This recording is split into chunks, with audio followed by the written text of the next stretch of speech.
Assalamu alaikum, ‘yan uwa barkanmu da wannan lokaci. Kamar yadda jiya mun riga mun fara bayani yau za a fara aiki da Pixel Lab, mun fara ba mu idar ba na ce ba na son bidiyo yayi tsayi.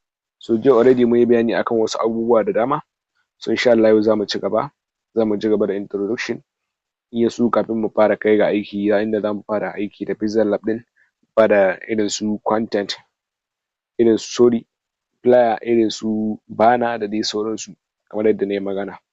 Insha Allah. Yanzu kamar yadda mun riga mun yi bayanin wasu abubuwa a baya, yanzu za mu ci gaba ne. Ina ganin mun yi bayanin da wannan, muka zo muka yi na wannan, da wannan, sannan da wannan. Yanzu za mu tashi wannan insha Allah. Ku biyo mu a cikin bidiyon mu, zan canza mai abin kallo, sorry. Bari mu sa baƙi, yawwa in aka sa baƙi an fi gani. Mai continue. In muka zo yanzu za mu yi bayanin wannan ne. In muka shiga cikin shi, wannan shi amfanin shi kamar yadda na riga na yi muku bayani, shi ma za ka yi adding text. Kun gani ga text nan ya fito, shi ne amfanin wannan, na ɗaya kenan. And then kuma za ka iya recording date, kun gani date ɗin da muke ciki a yau muna 12 ga watan 9, 2025. Sannan kuma again za ka yi adding sticker in kana so a cikin shi, za ka yi adding sticker kamar yadda ga ta nan, sticker idan kana so. Amma wannan Pixel Lab ɗin ba irin wadda nake nuna muku ba ce, shi ya bambanta da irin wannan gaskiya. Za ka yi adding sticker kamar yadda akwai shi a ciki. Nan kuma and then kuma saura nan kuma na gaba shi ne shape ɗin nan, wannan shape ɗin. Shi kuma amfanin shi ne kuna gani za ka yi adding ɗin ne idan kana yin graphic ka san wannan, za ka yi adding ɗin shi. Akwai shi cikin abin nan amma yanzu ba mu buƙatar shi, za mu cire. Saura kuma wannan gallery, idan kana son ka ɗauko hoto cikin gallery ka, misali kana son ka je ka ɗauko wani abu cikin gallery ka, za ka yi aiki da wannan. Kana son ka ɗauko wani bidiyo kana editing, za ka yi aiki da wannan cikin sauƙi ba tare da ka sha wahala ba. Sai mu je na gaba. Ina ganin drawing, sannan za ka yi drawing kamar yadda ba sai na sa wannan ba, da ita ce nake yi ba, za ka iya zanawa in kana so.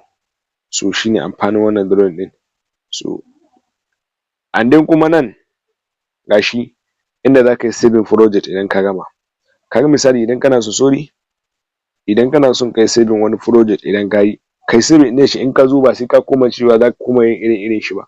Za ka ajiye project ɗin ne, in ka zo sai ka koma dannawa kawai ka yi irin shi. Sannan ga save image, in ka ƙare graphic ɗinka kana son ka yi saving ka sa cikin gallery ka, da ka yi saving zai je maka cikin gallery. Shi ne amfanin nan.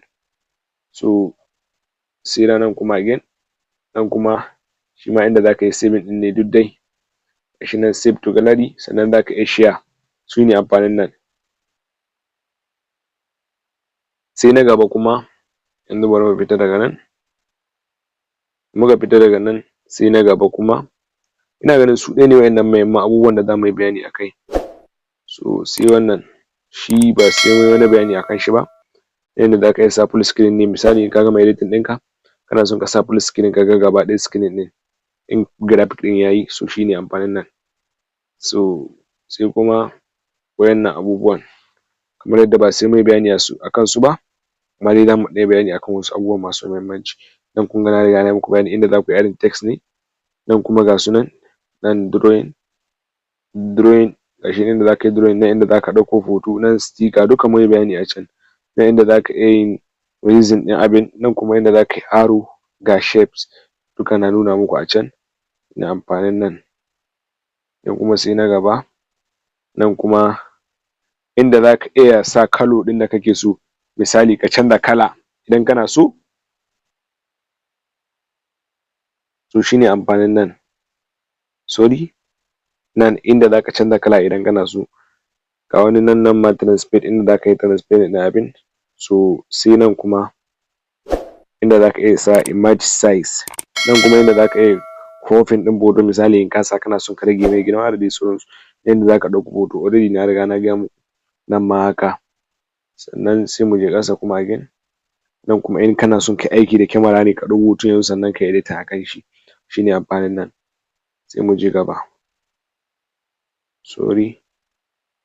Waɗannan abubuwan su kuma ba wani muhimmanci suke gare ku ba, so insha Allah duk abunda ya dace na riga nayi muku bayani a nan. So insha Allah za mu fara bidiyo gadan-gadan yanzu kam za mu shiga cikin graphic ɗin, inda za mu fara fliers da abunda duk ya dace za mu yi insha Allah. So kada dai ku mance ku danna subscribe sannan ku danna like a cikin waɗannan videos ɗin. Allah ya sa mu dace, sai mu haɗu a bidiyo na gaba.